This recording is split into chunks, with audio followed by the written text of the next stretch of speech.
Maria ഇന്ത്യയുടെ വാർത്താ വിഭാഗങ്ങളിലേക്ക് സ്വാഗതം. ദൈവതിരുനാമത്തിൽ ഏവർക്കും വന്ദനം.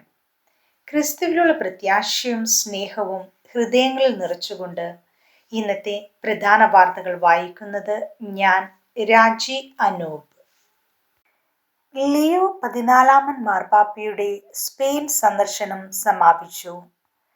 കത്തോലിക്ക സഭയുടെ പരമാധ്യക്ഷൻ ലിയോ 14 മാർപ്പാപ്പ സ്പെയിനിൽ നടത്തിയ ചരിത്രപരമായ അപ്പസ്തോലിക സന്ദർശനം വിജയകരമായി പൂർത്തിയായി.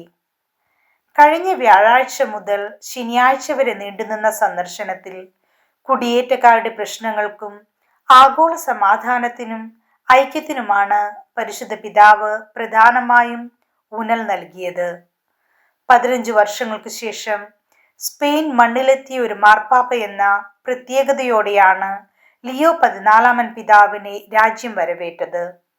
സന്ദർശനത്തിന്റെ പ്രധാന നിമിഷങ്ങൾ ഭൂതകാലത്തിന്റെ താളുകളിൽ ഇങ്ങനെ രേഖപ്പെടുത്തപ്പെട്ടു. പരിശുദ്ധ പിതാവ് ബാർസലോണിയയിലെ പ്രശസ്തമായ സഗ്രാദ ഫമീലിയ ബസിലിക്കയിൽ വിശുദ്ധ കുർബാന അർപ്പിക്കുകയും പുതുതായി പണിപൂർത്തിയാക്കിയ യേശുക്രിസ്തുവിന്റെ ഗോപുരം ആശീർവദിച്ച് ഉദ്ഘാടനം ചെയ്യുകയും ചെയ്തു. തുടർന്ന് മോൺട്സെറാറ്റ് അബിയയിലെത്തി പരിശുദ്ധ അമ്മയുടെ സന്നിധിയിൽ ജപമാല പ്രാർത്ഥന നയിച്ചു.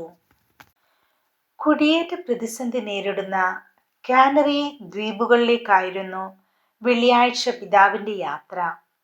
അവിടെയുള്ള ലാസ് റൈസസ് അഭയാർത്ഥി ക്യാമ്പ് സന്ദർശിച്ച മാർപ്പാപ്പ ആഫ്രിക്കയിൽ നിന്ന് കടൽമാർഗം അപകടകരമായി യാത്ര ചെയ്തെത്തിയ കുടിയേറ്റക്കാരെ നേരിൽ കണ്ട് ആശ്വസിപ്പിച്ചു.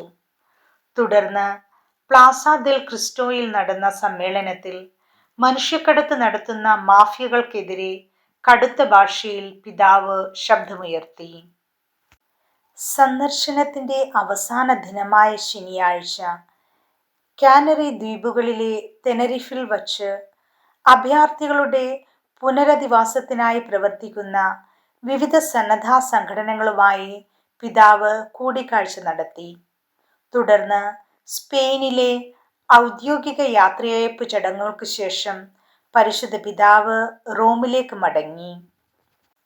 പരിശുദ്ധ പിതാവിന്റെ സന്ദേശം: മനുഷ്യന്റെ അന്തസ്സിന് പാസ്പോർട്ടുകളുടെ അതിർവരമ്പുകളില്ല. നിരാലംബരായ സഹോദരങ്ങളെ ചേർത്ത് പിടിക്കേണ്ടത് ക്രിസ്തീയമായ കടമയാണ്. റേഡിയോ മരിയ വാർത്തകൾ ഇവിടെ സമാപിക്കുന്നു. നന്ദി. ഈശോ മിശിഹായ്ക്ക് സ്തുതിയായിരിക്കട്ടെ.